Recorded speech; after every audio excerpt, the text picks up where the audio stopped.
ये हुकूमत ही कोई और चला रहा है। विक्टिमाइजेशन के लिए इस्तेमाल होगा, छुट्टी पर चले जाते हैं और फिर जो एक्टिंग जो है गवर्नर बना देते हैं। अस्सलाम वालेकुम सर। जी वालेकुम सलाम। सर आज पंजाब में हितके इज्जत का कानून मंजूर कर लिया गया और किया भी कायम मकाम गवर्नर ने, तो हुआ क्या है? देखें, हुआ यही है कि पाकिस्तान पीपल्स पार्टी डुप्लिसिटी का शिकार है या पता नहीं क्या है, क्योंकि वो गवर्नर साहब जो हैं सलीम साहब जो है, सरदार सलीम, वो तो इसकी यानी पब्लिकली मुखालफत करते रहे और कहने लगे कि जी पहले आप स्टेक होल्डर के साथ मिलकर इसका जो है उनके तहफ़्फ़ुज़ात को दूर करें, क्योंकि सारा मीडिया जो है इसमें एहतजाज कुना था कि ये आपने जो है हमारा गला दबा दिया है और इस तरीके से हमें आपने एक्सपोज कर दिया है, हमारे ऊपर तलवार आपने लटकती कर दी है और ये बुनियादी हकूक़ के भी ख़िलाफ़ है, क्योंकि आर्टिकल 19 में इज़हार राय और उसका जो है उस पर कदगन नहीं लगाई जा सकती है। तो फिर आपने डेफेमेशन बना दिया और डेफेमेशन पर आपने हमारे जो है सारे मीडिया को भी आपने, मीडिया तो बड़ा बांगे दोहल कर रहा था, अपोजिशन हम भी कर रहे थे, हमने भी कहा कि ये ड्रकोनियन लॉ है, ये सिवाय इसके कि पॉलिटिकल जो है विक्टिमाइजेशन के लिए इस्तेमाल होगा, इसका और कोई मकसदियत नहीं मालूम पड़ती है। लेकिन एकदम छुट्टी पर चले जाते हैं और फिर जो एक्टिंग जो है गवर्नर बना देते हैं और एक्टिंग गवर्नर जो है माशाल्लाह सरदार साहब आके अपना स्पीकर साहब आके तो उसको मंजूर कर देते हैं शब खून मार के। ये भी खदोखाल तयन होने चाहिए, क्योंकि देखें एक्टिंग का काम कुछ भी नहीं होता है डे टू डे अफेयर्स के। मैं खुद गवर्नर रहा हूँ, मैंने तो सारे मुस्तरद किए थे शहबाज शरीफ के जितने ऑर्डिनेंसेस भेजते थे और जितने इन्होंने, क्योंकि ये बादशाही शहनशाहियत करने की कोशिश करते थे। और इस सर ये क्या चाहते हैं कि कोई इन पर तनकीद ना करे, कोई मतलब जो जर्नलिस्ट है उसने तो खबर देनी है, तो ये क्यों इस तरह से इन्होंने? देखें, ये बुनियादी तौर पर तो वही बात है कि ये हुकूमत ये चला ही नहीं रहे हैं, ये हुकूमत ही कोई और चला रहा है और वो तनकीद नहीं सुनना चाहते किसी किस्म की। वो लोगों को खौफ के ताबे रख कर जो है एक तवालत देना चाहते हैं अपने इक़्तिदार की। ये 60, 70, 80, 90 की दिहाई नहीं रही है। तो ये सोचना चाहिए कि आज की दुनिया में आप जो है इस तरह से फ्रॉड नहीं कर सकते हैं और इस तरह से आप किसी की आवाज़ को बंद करके और एक तनकीद कर देखें। तनकीद को तो खुल के करना चाहिए। अगर इख्तलाफ राय नहीं आएगी तो आपकी सोसाइटी स्टैगनेंट हो जाएगी। और आज का जो इर्तिका है, इस नहज पर हम पहुँचे हैं कि हम एक डिजिटल ईरा में आ गए हैं। डिजिटल ईरा में और सोशल मीडिया का दौर है, इसमें आप कहेंगे जी जो है ये इख्तलाफ राय या तनकीद करना या अपनी जो है इजहार राय को जो है खुल के बयान करना, उस पर जो है आप गिरफ्त कर लें और कहें जी ये मेरी तौहीन कर दी है और इसलिए उसको पकड़ के अंदर कर दें। कॉग्निजेबल भी बना दिया आपने, नॉन अवेलेबल भी बना दिया आपने, उसकी सजाएं भी बड़ी भरपूर अंदाज, 30 लाख रुपए फाइन भी रख दिया, डिग्री सारा कुछ कर दिया। तो ये मेरा नहीं ख्याल के चलेगा, क्योंकि ये एक्ट जो है चैलेंज भी हुआ है। सही है। और इससे पहले फैसला जात भी इसके हाई कोर्ट के, सुप्रीम कोर्ट के बड़े वाजे आ चुके हैं कि इस पर आजकल के दौर में डिजिटल एज में आप इस तरह से किसी की जो है वो तनकीद को आप डेफेमेशन के ताबे लाकर नहीं इसको कदगन लगा सकते। वालेकुम सर। वालेकुम सलाम। अच्छा नदीम सरवर साहब, आपने हितके इज्जत का पंजाब का कानून चैलेंज किया, क्या हुआ है, क्यों इस कानून को चैलेंज करने की आपको ज़रूरत पेश आई? थैंक यू इशफाक साहब, आपने मुझे मौका दिया। सबसे पहले मैं आपको बताना चाहूँगा कि जब से ये बिल जो है टेबल हुआ था, मेरी इस पर नज़र थी कि इसकी जो बहुत सी प्रोविजन है वो फंडामेंटल राइट्स को जो है वायलेट कर रही।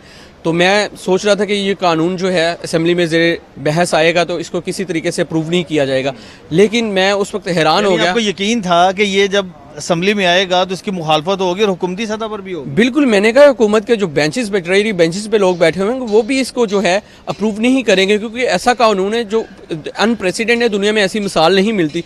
लेकिन रात को मुझे पता चला कि गवर्नर जो है कायम मकाम गवर्नर है, जिसने पहले बिल पे बहस सुनी और उसके बाद जो है गवर्नर को छुट्टी पे भेजा या व्हाटएवर जो भी किया, उस कायम मकाम गवर्नर ने बिल को जो है एसेंट दे के उसको बाकायदा एक लॉ बना दिया। ठीक है, तो देखें कि मरियम नवाज साहबा क्या करना चाहती हैं गवर्नमेंट में।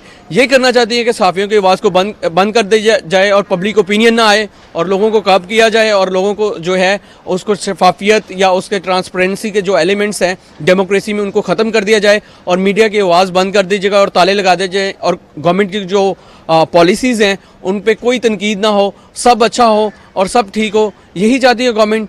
ठीक है, आपने इस कानून में क्या ऐसा देखा, क्या लगता है कि कैसे ये कानून आप समझते हैं कि सहाफ़ियों पर कतल है? जी सबसे पहले तो मैं आपको बताऊंगा आप इस कौन सी शिक है? कानून की अगर शिक वाइज देखा जाए तो सबसे पहले सेक्शन 3 है जो ये कहता है, और सरप्राइजिंगली आप देख के हैरान हो जाएंगे, वो ये कहता है कि आप किसी भी प्रूफ के बगैर जो है डेफेमेशन का केस जो है इनिशिएट कर सकते हैं। मतलब आपको कोई फॉर्मल प्रूफ की ज़रूरत नहीं पड़ेगी, आप कोर्ट को मूव करें, उसके बाद जब नोटिस हो जाए तब आप अपने केस को थ्रू एविडेंस प्रूव करें। ये एक इरेशनल इलॉजिकल चीज़ है जो समझ से बाहर है। उसके बाद आप सेक्शन 4 को देख लें, उसमें प्रिविलेज दिया हुआ है कि जो गवर्नमेंट एम्प्लॉयज़ हैं उनका प्रिविलेज है, उनकी कम्युनिकेशन या उनके जो रिमार्क्स हैं उनके ऊपर कोई जो है डेफेमेशन लॉ अप्लाई नहीं होगा, बल्कि उनकी कम्युनिकेशन असेंबली की प्रोसीडिंग्स जो भी झूठ सच बोलें उसको जो है लीगलाइज किया गया है, उसको शेल्टर भी, हाँ उसको शेल्टर और इम्यूनिटी दे दी गई है और कोई कोर्ट जो है उस कंडक्ट को उन चीज़ों को नहीं देखेगी। अगर उसके बाद हम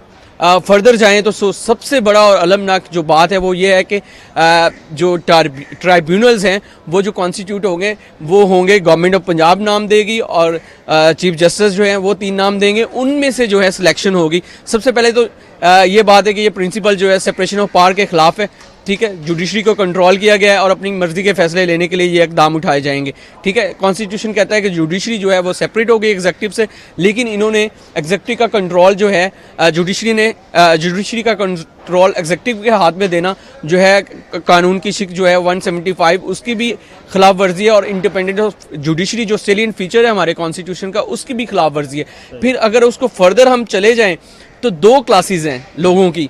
पहली क्लास वो है जो प्राइवेट पर्सन है, जैसे मैं एक डेफामेशन का सूट ले गया, ठीक है, उसके अलावा अगर कोई प्राइवेट पर्सन के अलावा गवर्नमेंट ऑफिशियल जो है वो ये कानून जो है इसके तहत अपने क्लेम्स लेके जाता है, उसके लिए हाई कोर्ट का एक अलहदा से बेंच मुकर्रर किया जाएगा। यहाँ डिस्क्रिमिनेशन आ गया।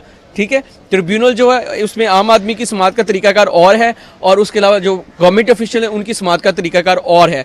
ठीक है, ये जो है ये फ़र्क ये आर्टिकल 25 जो इक्वालिटी क्लॉज है उसकी खिलाफ वर्जी करता है। और ये बात फर्दर आपको कहते हैं कि ट्रिब्यूनल जो है जब ऑफिशियल के केसेस सुनेगा तो उसके लिए चीफ जस्टिस एक हाई कोर्ट का जज मुकर्रर करेंगे। हाई कोर्ट के ऊपर एक जुरिसडिक्शन कन्फर कर दी गई और ये चीज़ भी इलीगल है। कॉन्स्टिट्यूशन कोर्ट है हाई कोर्ट और वो वही जुरिसडिक्शन एक्सरसाइज कर सकता है जो उसके ऊपर कॉन्स्टिट्यूशन ने कन्फर्म किया है। उसके अलावा जो सहाफ़ियों के खिलाफ सबसे बड़ी बात जो मैं आपको बताना चाहता हूँ कि आप अगर कोई प्रूफ साबित हो जाता है या इस तरह के चीज़ें से साबित हो जाती हैं तो सबसे पहले जो है उनका मीडिया चैनल या व्हाटएवर यूट्यूब चैनल जो भी सोशल मीडिया प्लेटफॉर्म है उसको सस्पेंड कर दिया जाएगा। अगर किसी सहाफ़ी की खबर गलत साबित हो जाती है तो फिर वो किया जाएगा, तो ये तो अच्छी बात है। नहीं, फेयर कमेंट्स भी आपके फेयर कमेंट्स भी कंस्ट्रक्टिव तामीरी गुफ्तगू है वो भी इसी ज़मरे में आ जाएगी। आप कैसे आपके कोई यार्ड स्टिक नहीं है, कोई बंदा जो तामीरी तनकीद कर रहा है या कोई बंदा सजेशंस दे रहा है कि इस चीज़ को इस तरह कर लिया जाए, उसकी बात मान के डेमोक्रेसी में हर बंदे का राइट है कि वो अपने ओपिनियन को जो है गवर्नमेंट तक पहुँचाए और उस ओपिनियन को गवर्नमेंट सुने और उस कंस्ट्रक्टिव सोच को एक पॉजिटिव तरीके से लेके चले और उसको प्रोडक्टिव बनाए। लेकिन यहाँ पे ये है कि आप फेयर कमेंट्स भी नहीं कर सकते। इस कानून के तहत आपने प्रोसीडिंग पे फेयर कमेंट भी नहीं करने और जो आप पब्लिक इंटरेस्ट में चीज़ें करते हैं, बातें करते हैं, आपने उसको भी नहीं देखना, बल्कि आपने किसी तरह से हुकूमत के खिलाफ बोलना ही नहीं है। आपकी तालाबंदी कर दी गई है आपकी ज़ुबान की। क्या वजह है, क्यों तालाबंदी की गई है? देखें इसकी बड़ी ऑब्वियसली रीज़न है। ठीक है, आप इलेक्शन हुए, जिस तरह गवर्नमेंट फॉर्म हुई और जिस तरह मैंडेट चोरी हुआ और जिस तरह हुकूमत की पॉलिसीज़ है जो अवाम के ख़िलाफ़ हैं, आप देख लें प्राइस हाइक है, इलेक्ट्रिसिटी के बिल जो हैं वो आउट ऑफ रीच हो गए हैं, उसके अलावा ट्रांसपेरेंसी नहीं है, शफाफियत नहीं है गवर्नमेंट के मनसूबे में। और उस तरह देखें जाए हर मनसूबे पे हर जगह पे मरियम नवाज साहिबा की वो तस्वीरें नज़र आ रही हैं, वो पोस्टर्स में ज़्यादा नज़र आ रही हैं, एक्शन में कम नज़र आ रही हैं। तो उसके अलावा करप्शन जो सबसे बड़ा एलिमेंट है, इन सारी चीज़ों को जो है ना छुपाने के लिए एक अम्ब्रेला की ज़रूरत है और ये कानून जो है वो अम्ब्रेला जो है वो बनेगा इस करप्शन, ट्रांसपेरेंसी और ये सारी चीज़ों के खिलाफ। सही है। तो अब आपने कोर्ट से क्या रिक्वेस्ट की है? बेसिकली मेरी कोर्ट से यही रिक्वेस्ट है कि इस कानून की जो मुख्तलिफ दफात है जो फंडामेंटल राइट्स के खिलाफ वर्जी कर रही कौन-कौन सी है, जिसमें सेक्शन 3 है जो कहता है कि विदाउट प्रूफ जो है आप एनेक्शन इनिशिएट कर सकते हैं, ये आर्टिकल 10A की खिलाफ वर्जी और कानून शहादत ऑर्डिनेंस की जो है खिलाफ वर्जी। उसके बाद सेक्शन 4 जो है वो कह रहा है कि जो है गवर्नमेंट ऑफिशियल जो है वो प्रिविलेज है, उनकी कम्युनिकेशन प्रिविलेज है, उनके लिए कोई मतलब लाइबिलिटी नहीं बनती, आप उनको इम्यून कर दें प्रोसीडिंग से। उसके बाद जो है सेक्शन 8 है जो कहता है कि जो ट्रिब्यूनल हैं वो गवर्नमेंट के 3 नाम जाएंगे और 3 नाम जो है हाई कोर्ट के जजेस से जाएंगे, उनमें अपॉइंट होंगे।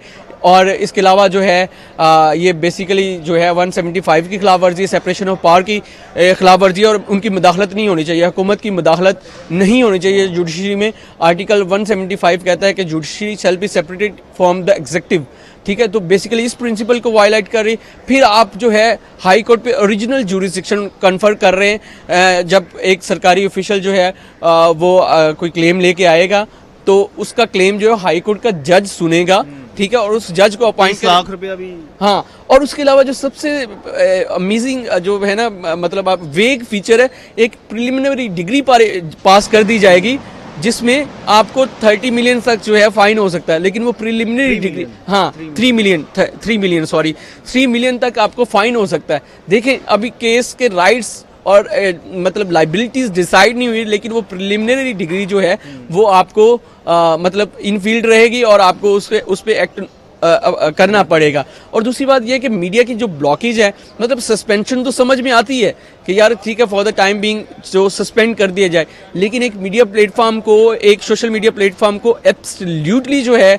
उसको ब्लॉक कर देना, that is something very vague कि आप उसको परमानेंट बंद कर दें, ठीक है। ये एक प्रिंसिपल है हमारा प्रोपोर्शनैलिटी का और रीजनेबलनेस कॉन्स्टिट्यूशन में।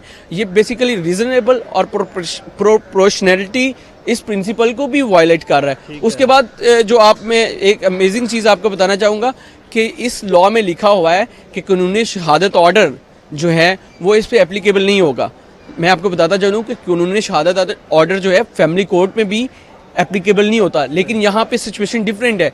यहाँ पे आपके राइट्स डिटरमिन होंगे, यहाँ पे आपकी लायबिलिटीज डिटरमिन होगी, मॉनिटरी आपको फाइन्स किए जाएंगे, आपके राइट और सिविल राइट और लायबिलिटीज इन्वॉल्व हैं।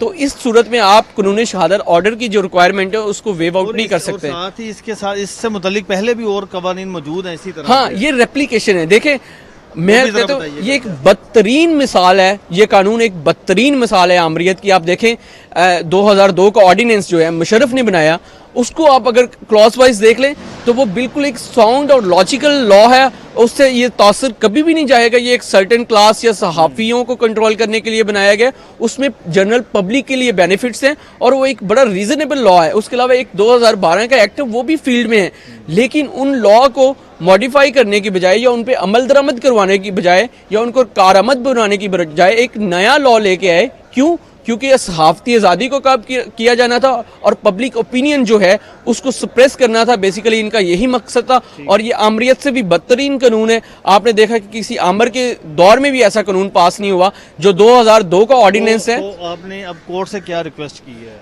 जी, मैंने कोर्ट से यही रिक्वेस्ट की है कि जो प्रोविजन है जैसे 3 है, 4 है, सेक्शन 8 है, सेक्शन 11, 12, सेक्शन 18 और 23 है, उसको जो है कलादम करार दिया जाए। यानी आपने पूरे कानून को नहीं कहा कि नल एंड वाइट करार दिया, आपने कहा कि कुछ सेक्शन इसके ऐसे हैं जो आइन से मुतसादम है। बेसिकली वो सेक्शन जो है ना वो बेसिक और सेंट्रिक सेक्शन है, वही जो है मेन सेक्शन है जिसके जो इस लॉ की स्पिरिट है। अगर उन सेक्शंस को खत्म कर दिया जाए तो मेरा नहीं ख्याल कि यह कानून जो है वो बरकरार रह सकेगा या उसकी एफिकेसी वो रहेगी या गवर्नमेंट वो मकासद हासिल कर सकती है जिसको करने के लिए गवर्नमेंट ने ये लॉ बनाया है। Thank you very much.